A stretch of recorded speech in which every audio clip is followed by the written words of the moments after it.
Hello everyone, welcome to MES e-learning channel. We watch movies, right? Now imagine watching a movie with no music and something that is going monotonous, with no sound effects, with no change in camera angles and just repetitive sequence or in same one mode. Will we enjoy watching a movie like that? No, right?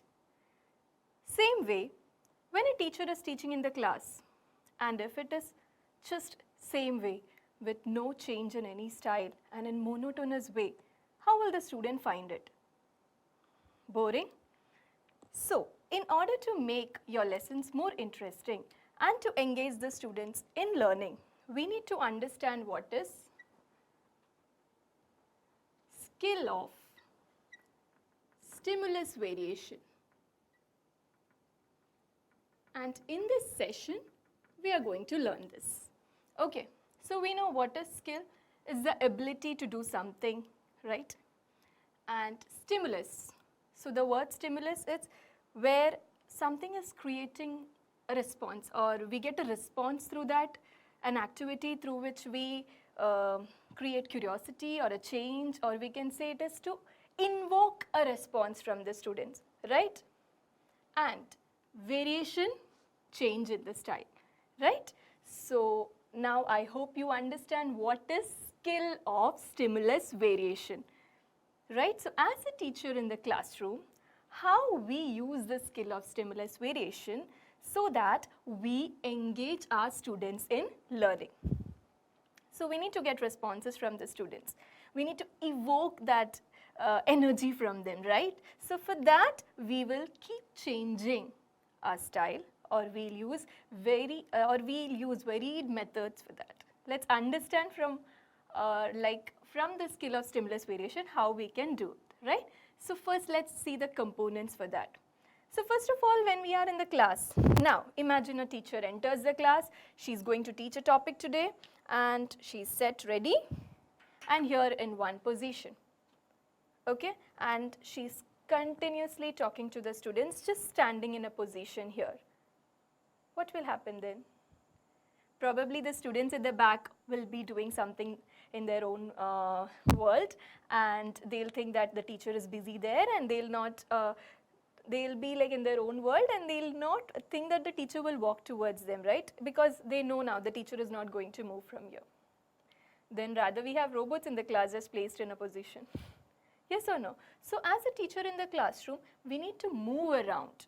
So purposeful movement is the first component.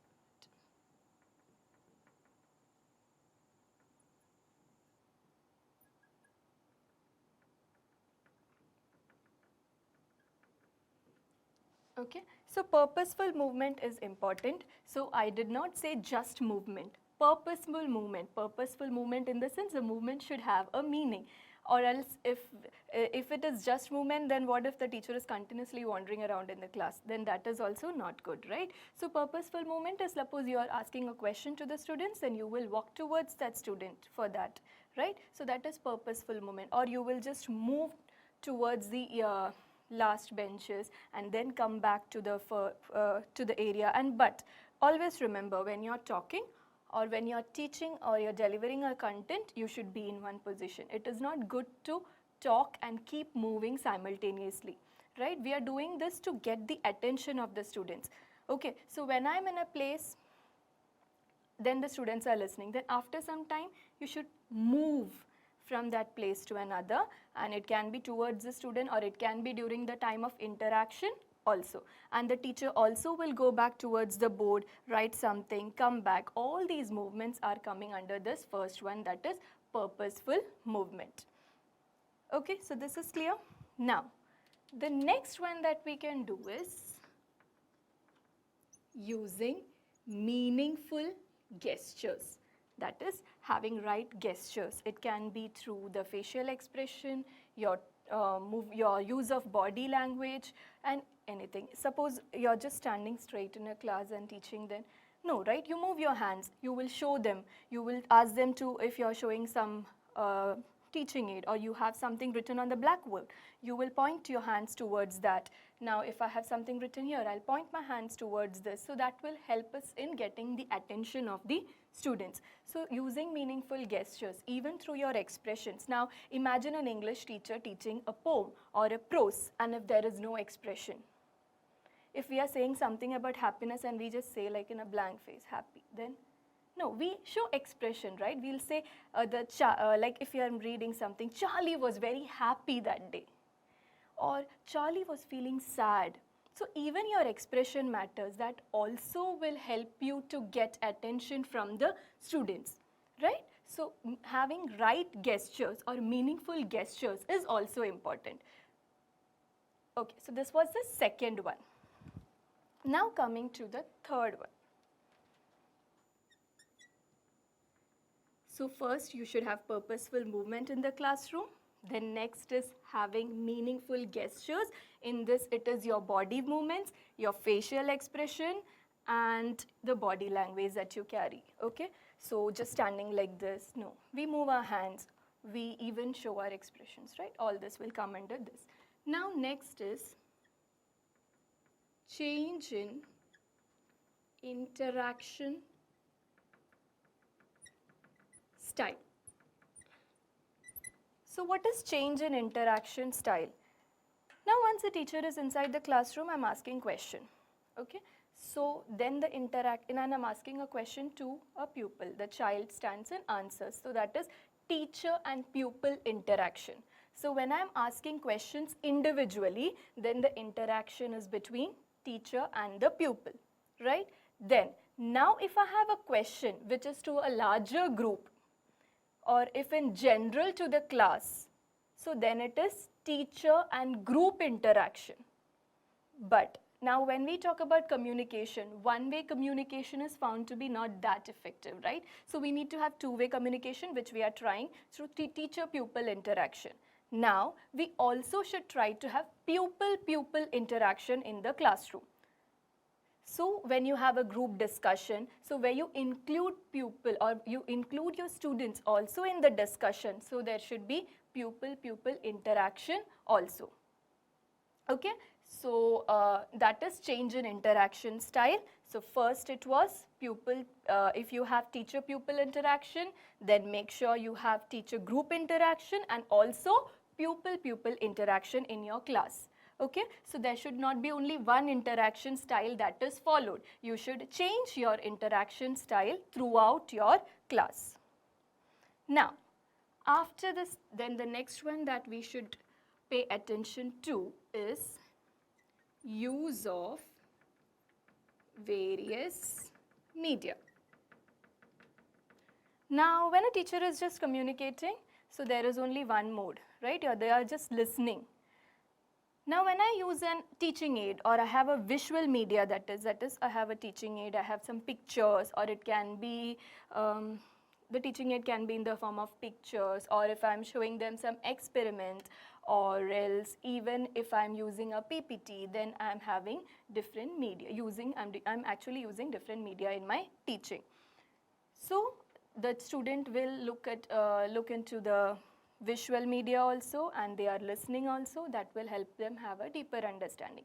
Like this is when I'm talking, it is oral, right? And then if I ask you to observe at this, so look at it, what I have written here. So it is again visual. Or if I show you something here, like if I have a teaching aid, if I'm showing you something, so you are also looking at it, right? For example, it can be also like teacher is demonstrating an action, so you want the students to watch. So there is a visual style here, right, that is followed. And after that, from visual, you're again switching back to oral. So basically, it is oral visual switch that happens throughout your class. Okay, so it should keep changing. You should use various media in your teaching. So it should not be just a teacher talk. You should have various media that is used. So using a good teaching aid always helps you in your lesson delivery. But the teaching aid should be used properly, and it should be having an impact in the minds of the learners. Okay, so like when I'm demonstrating something, I'll ask the students to observe carefully. So there they are. So I'm using visual switch here. Once they observe it carefully, then again I'm asking questions based on that. So are you getting my point? That is oral visual switch that happens in the class.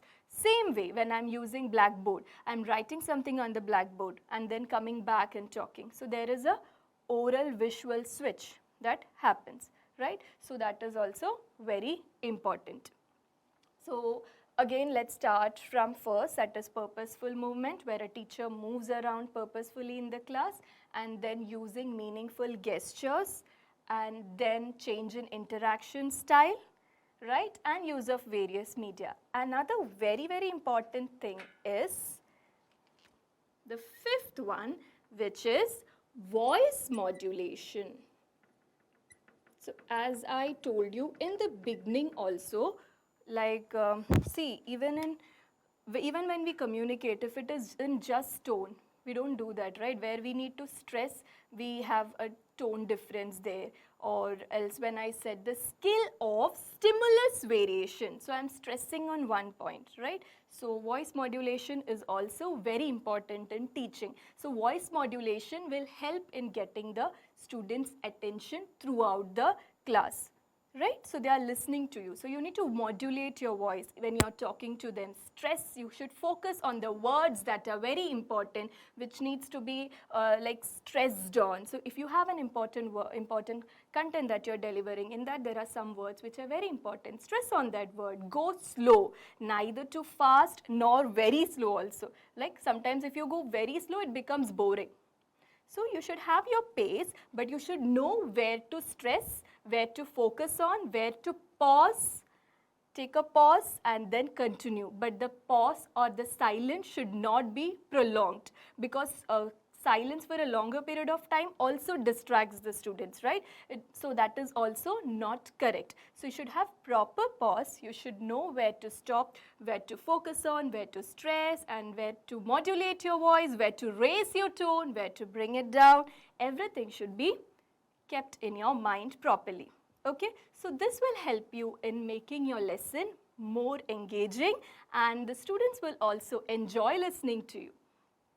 So in this session, we have understood what is skill of stimulus variation. I hope you understood how important this use of stimulus variation is, right? And so we have understood how to use this in your classroom also. Let's quickly just start from here. So the first was purposeful movement, where a teacher uses purposeful movement in the classroom to grab the students' attention.